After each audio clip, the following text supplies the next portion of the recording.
এবার আপনাদের দেখাবো উত্তরপ্রদেশের ছবি। গ্যাসের আকালে কি ভয়ঙ্কর পরিস্থিতি একবার দেখুন।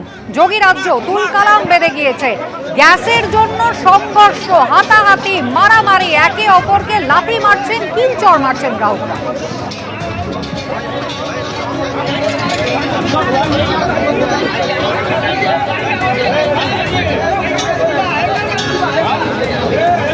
গতকাল আপনাদের দেখিয়েছিলাম প্রতিবেশী রাষ্ট্রের ছবি পাকিস্তান, সেখানে একেবারে পেট্রোল পাম্পে রীতিমতো গুলি চলেছিল।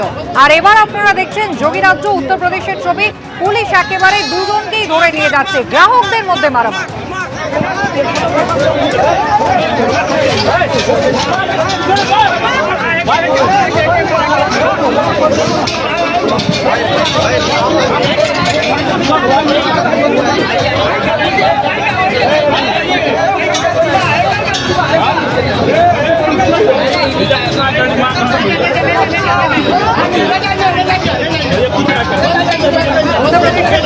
ছবি দেখতে পাচ্ছেন, গ্যাসের সংকটটি কোন জায়গায় পৌঁছেছে। গ্রাহকরা তারা লাইন দিয়েছিলেন, কিন্তু নিজেদের মধ্যেই মারামারি, লাথালাতিতে জড়িয়ে পড়েছেন। কে পাবেন আগে সিলিন্ডার, এই নিয়ে হচ্ছে মারামারি।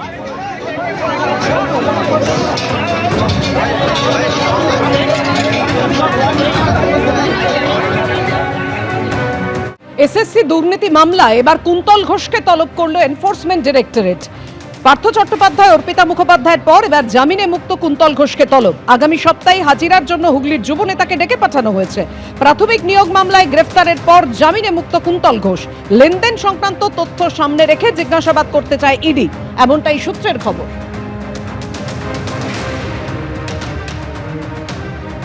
পশ্চিম এশিয়ায় যুদ্ধ, রান্নার গ্যাস, বাণিজ্যিক গ্যাসের দাম বেড়েছে, এবার বিমানের ভাড়াও বৃদ্ধি হলো, যার ফলে কতটা সমস্যার মধ্যে পড়ছেন মানুষজন বুঝতেই পারছেন।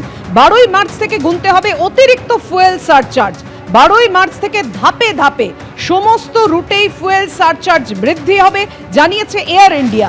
বিমানের জ্বালানির দাম বৃদ্ধির জেরেই ফুয়েল সারচার্জ বৃদ্ধি, এমনটাই দাবি করছে সংস্থা। অর্থাৎ আগামীকাল থেকেই ধাপে ধাপে সমস্ত রুটে ফুয়েল সারচার্জ বাড়ানো হচ্ছে।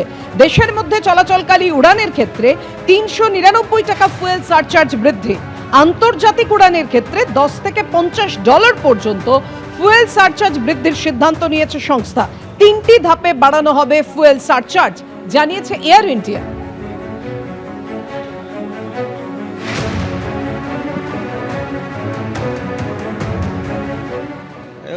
এগুলো কি শুরু হচ্ছে কিছু বুঝতে পারছি না, সমস্ত কিছু প্রবলেম। এবার ভাড়া বাড়ছে, তারপরে দেখুন প্রতিটা ফ্লাইট ডিলে দেখাচ্ছে, আমাদের দেখুন 7 ঘন্টা ডিলে দেখাচ্ছে।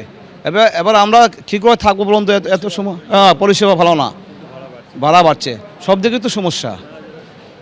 হ্যাঁ, প্রায় দিন আমাদের আসা যাওয়া করে, আমাদের বিজনেস টোর থাকে স্যার, কোম্পানি টোর থাকে, এগুলো কিন্তু এগুলো সমস্যা হয়ে যাবে না ভাড়া বাড়লে। এটা যদি সঠিক পর্যায়ে থাকে, একটা নির্দিষ্ট মানে কি বলবো, নির্দিষ্ট ইয়ে মেনটেন করে, তাহলে আমাদের সাধারণের জন্য খুব সুবিধা সেটা।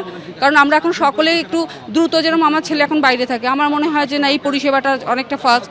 সেক্ষেত্রে যদি একটু ভাড়াটা একটু যদি প্রাইসটা যদি একটু সঠিক পর্যায়ে থাকে, তাহলে আমাদের সকলের পক্ষে সেটা ক্যারি করার অনেকটা সুবিধাজনক। অনেকেরই অসুবিধা হবে, অনেকের অসুবিধা হবে। সবাই তো একদম হাইফাই লোক নয়, কেউ হয়তো মধ্যবর্ত লোকও আছে, কেউ হয়তো ধরুন ডাক্তার দেখাতেই যাচ্ছে, তাদের ক্ষেত্রেও তো এটা অনেকটাই হাইফাই হয়ে যাচ্ছে না ভাড়াটা। তার জন্য যদি একটু ভাড়াটা কম হয় তাহলে সবার পক্ষেই ভালো হয়। এবিপি আনন্দ, এগিয়ে থাকে, এগিয়ে রাখে।